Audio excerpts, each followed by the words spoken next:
बिस्मिल्लाहिर्रहमानिर्रहीम। अस्सलाम वालेकुम। 10th क्लास बायोलॉजी के लेक्चर नंबर 1 के साथ सर माजिद आपके साथ हैं। हम स्टार्ट कर रहे हैं चैप्टर नंबर 11।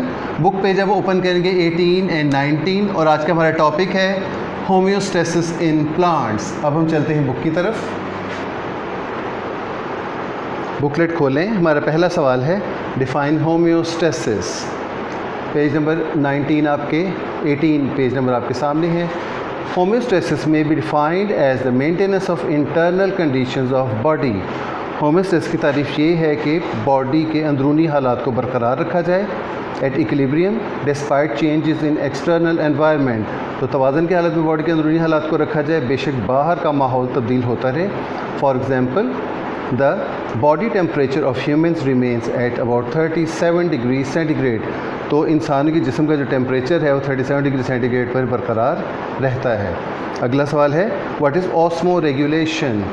तो osmo regulation is the maintenance of amount of water and salts in body fluids, जैसे ब्लड और टिश्यू फ्लूइड वगैरह। तो ऑस्मो रेगुलेशन है बॉडी में पानी और उसमें हलशुदा नमकियात का तनासुब बरकरार रखना खून में और टिश्यू फ्लूइड वगैरह में। उससे अगला सवाल है व्हाट इज़ थर्मो रेगुलेशन। तो thermo regulation is the maintenance of internal body temperature. तो थर्मो रेगुलेशन क्या है? जिस्म का अंदरूनी टेम्परेचर बरकरार रखा जाए।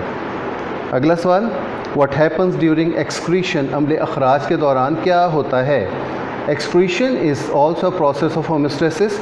इन this process the metabolic waste are eliminated from body. तो मेटाबॉलिक फाजिल मादे जो हैं मेटाबॉलिज्म के नतीजे में वो जिस्म से बाहर निकाल दिए जाते हैं to maintain the internal condition at equilibrium, ताकि अंदरूनी हालात तवाज़न में रहें बॉडी के। जी what are metabolic waste. Metabolic waste क्या है? ये छोटा ब्लॉक आप देख रहे हैं। तो बॉडी में जब कीमियाई वामिल होते हैं जिन्हें मेटाबॉलिज्म कहते हैं, तो कुछ फाजिल मादे पैदा होते हैं, वो कहलाते हैं मेटाबॉलिक वेस्ट। तो metabolic waste means any material that is produced during body metabolism and that may harm the body. तो मेटाबॉलिज्म के नतीजे में कोई भी ऐसा मादा जो पैदा होता है जिस्म के लिए नुकसानदेह हो, वो कहलाएगा मेटाबॉलिक वेस्ट। अगला सवाल what is the importance of carbon dioxide for plants during day and night. दिन और रात में कार्बन डाइऑक्साइड की पौधों के लिए क्या अहमियत है? जी आंसर आपके सामने है। In day time the carbon dioxide produced during cellular respiration is utilised. तो दिन के वक्त सेलुलर रेस्पिरेशन के दौरान जो कार्बन डाइऑक्साइड पैदा होती है वो इस्तेमाल हो जाती है in photosynthesis and hence it is not a waste product. But at night it is surplus because there is no utilisation of carbon dioxide. क्योंकि रात के वक्त फोटोसिंथेसिस का अमल नहीं होता तो कार्बन डाइऑक्साइड का इस्तेमाल भी नहीं होता, लेकिन लिहाजा रात को यह है ये फालतू है। अब हम आए अगले पेज पर। अगला सवाल है how is oxygen removed from plants. पौधों से ऑक्सीजन कैसे रिमूव होती है? Oxygen produced in mesophyll cells only during day time. तो ऑक्सीजन सिर्फ दिन के वक्त मेसोफिल सेल्स में पैदा होती है पत्तों के as a by product of photosynthesis. Photosynthesis के नतीजे में इजाफी प्रोडक्ट बनता है।